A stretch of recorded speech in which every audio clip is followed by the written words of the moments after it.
জি viewers, এই ডিজাইনটার মাঝে একটা আড়াআড়ি কাট দেওয়া আছে দেখেন, কিন্তু ডিজাইনে খুব একটা বোঝা যাচ্ছে না। এই যে দেখেন, আমি আরও স্পষ্ট বোঝানোর চেষ্টা করতেছি। মাঝে দেখছেন আড়াআড়ি একটা কাট দেওয়া আছে যেরকম। তো এরকম আড়াআড়ি কাট দিলে মজুরি কিছুটা বাড়ে, কিন্তু কেন বাড়ে সেটা দেখে আপনাদের বোঝাতে পারি কিনা। এরকম আড়াআড়ি কাট দেওয়ার যেরকম আপনার সুবিধা আছে, এবং সেক্ষেত্রে অনেকের আপনাদের পছন্দ এরকম সলিড দরজা, কোনো আড়াআড়ি কাট থাকবে না, বরাবর সলিড দরজা, এগুলো আপনাদের পছন্দ। এই যে দেখেন, এখানে সলিডভাবে দরজাটা বানানোর পরে এরপর এটাকে কেটে আপনাকে আড়াআড়ি কাট আমাদের মাঝখানে দিতে হয়, এবং সেক্ষেত্রে যথেষ্ট পরিশ্রম এক্সট্রা করতে হয়। মাঝখানে প্রথমত প্লেটটা তৈরি করা হয় পুরোপুরি সলিডই, এরপরে মাঝ বরাবর এটাকে আপনার কাটতে হয়। কাটার পরে আপনার চারপাশে আলাদা গ্রুপ করতে হয়।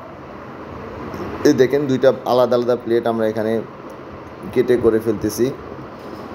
তো মাঝখানে যখন দুইটা প্লেট আলাদা আলাদা করা হয়, এর বেনিফিটটা কি আসলে, সলিড দরজাটাকে কেন কেটে আমরা এরকম করতেছি সেটা দেখি আপনাদের সাথে শেয়ার করা যায় কিনা।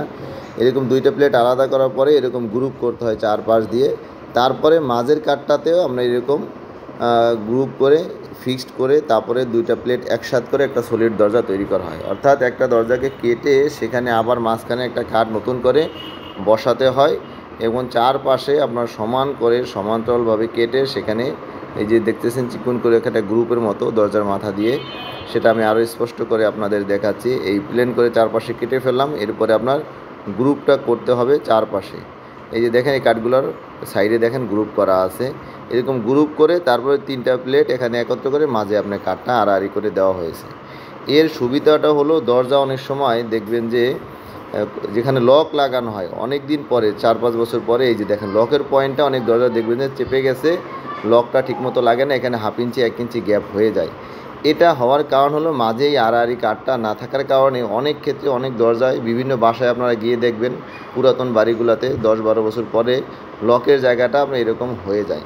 তো এটা আমাদের অভিজ্ঞতার ফলে আমরা দেখছি, যদি মাঝখানে একটা আড়াআড়ি কাঠ ব্যবহার করা হয় দরজার, সলিড দরজা হলেও কোনো অসুবিধা নাই, সেখানে আপনার এই সমস্যাটা আর হয় না। তো এটা আমাদের দীর্ঘদিনের অভিজ্ঞতার একটা ফসল, কিন্তু কাস্টমার হিসাবে আপনাদের অধিকাংশেরই পছন্দ সলিড দরজা। সলিড দরজার ক্ষেত্রে আপাতত কোনো সমস্যা নাই, কিন্তু দীর্ঘমেয়াদী একটা সমস্যা অনেক সময় হয়, সব দরজা যে হয় তা না। সেজন্য আমরা আমাদের পরামর্শ দিয়ে থাকি যে আপনি সলিড দরজা করেন, ডিপ দরজা করেন। এই যে আমি কথা বলতেছি, আমার পিছনের দরজাটা খেয়াল করলে দেখবেন যে এখানেও কিন্তু একটা আড়াআড়ি কাঠ ব্যবহার করা আছে, আর যেটা আপনার বাম পাশে ডিজাইন করা সেটাতে কিন্তু আড়াআড়ি কাঠ ব্যবহার করা নাই। তা আমরা আসলে আপনারা যেভাবে বলেন সেভাবেই তৈরি করে দেই, কিন্তু আমরা আমাদের পরামর্শটা আপনাদের সামনে তুলে ধরি। সবাই আমাদের পরামর্শ গ্রহণ করবেন বিষয়টা এরকম না, কেউ আপনার ভালো লাগলে পরামর্শ গ্রহণ করবেন, কিন্তু আমরা যে জিনিসটা জানি সেটা আপনাদের জানাতে তো আর আমাদের কোনো অসুবিধা নাই, আপনাদের ভালো লাগলে গ্রহণ করবেন।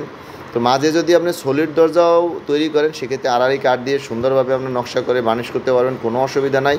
যেটা আপনি সুবিধা পাবেন, কিছুটা মজুরি আপনার বাড়তি লাগলেও এটা আপনার ফিউচারে আপনার দরজাটা আর মাঝে চেপে যাবে না, কখনোই লক পয়েন্টে বড় গ্যাপ হবে না, লকের নোস লাগবে না, এরকম সমস্যা আপনার হবে না।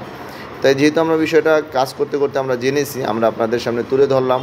সারা বাংলাদেশের যে যেখানে দরজা তৈরি করতেছে নিজের বাড়ির, আপনারা মিস্ত্রিকে এভাবে বলে আপনাদের দরজাগুলো তৈরি করবেন, তাহলে আপনাদের মাঝে মজুরি একটু বেশি নেবে। আমি আবারও বললাম, আমরাও মজুরি এই সমস্ত কাজে বেশি নিয়ে থাকি। এই মজুরিটা বেশি দিলে আপনারই ফায়দা, আপনারই লাভ, পরবর্তীতে ভবিষ্যতে এটা নিয়ে আর কোনো আপনাকে সমস্যায় পড়তে হবে না। তো এরকম ছোটোখাটো কোনো বিষয় আপনাদের যদি কখনো জানার আগ্রহ থাকে, স্ক্রিনে যে নাম্বারটা দেখতেছেন এটা আমারই নাম্বার, আমার সাথে সরাসরি কথা বলতে পারবেন।